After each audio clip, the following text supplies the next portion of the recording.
श्री स्वामी समर्थ। मी मोहिनी विजय निंबाळकर तुमचं आपल्या यूट्यूब चॅनलमध्ये खूप खूप स्वागत आहे। आजच्या व्हिडिओमध्ये आपण बघणार आहोत पितृदोष आहे का नाही हे समजण्यासाठी जाणून घ्या ही 5 लक्षणे। जे आपले पितृ आहेत त्यांचा आशीर्वाद मिळावा यासाठी आपण श्राद्ध करत असतो। पितृ म्हणजे जे आपले लोक आपल्याला सोडून गेलेले, मृत्यू झालेले आहेत ते।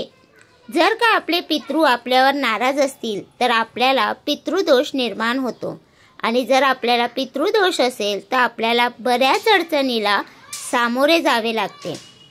जर का आपल्या हातातून नकळत अशा काही गोष्टी घडतात त्यामुळे आपल्याला पितृदोष निर्माण होतो।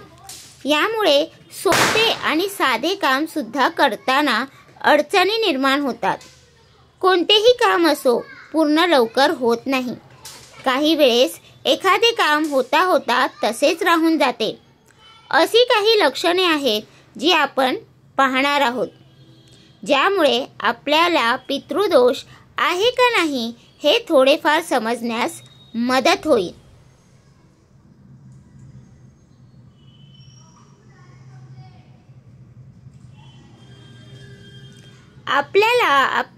आपल्यावरती जेव्हा पितृ रागवतात त्यावेळेस आपल्या घरात बऱ्याच अडचणी येत असतात। घरातील लोक सारखे आजारी पडत असतात। जेवण करताना वादविवाद होतात। घरातील एखादा व्यक्ती जेवण न करताच निघून जातो। एखाद्या व्यक्तीचे मानसिक संतुलन बिघडू शकते। मुलात आणि आई-वडिलांचे सतत वादविवाद होतात किंवा एकमेकांचे ते ऐकत नाही। एखाद्या घरात लोक वारंवार आजारी पडतात। मानसिक गोष्टींचा विचार केल्यास शरीर आणि मन नेहमी अस्वस्थ होत जाते। सारखी कशाची तरी भीती वाटत जाते।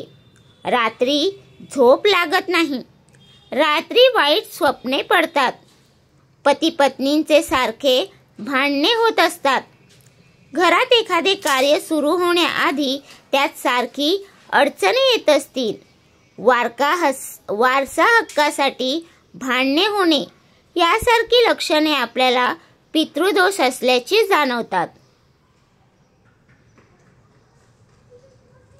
पितृंपासून आपल्याला होत असलेला त्रास कमी कसा होईल किंवा पितृदोष कमी कसा करता येईल याबद्दल आपण जाणून घेऊयात।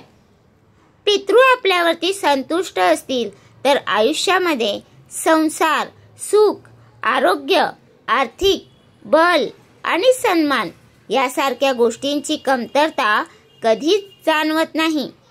कारण कुळाचे नित्यनिरीक्षक आणि भौतालिकाचे रक्षक हे पितृ आहेत। यामुळे जर पितृ आपल्यावर प्रसन्न असतील तर आपल्याला असंख्य सुखाचा लाभ होत जातो।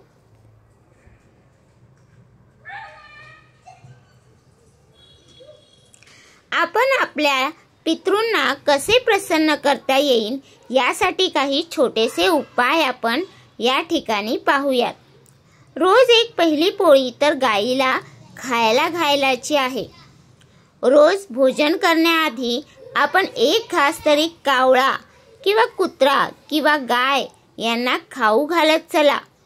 अन्न दान करत चला। पशु पक्षी यांना सुद्धा अन्न देत जा। यासारख्या छोट्याशा उपायामुळे सुद्धा आपल्याला लाभ होऊ शकतो।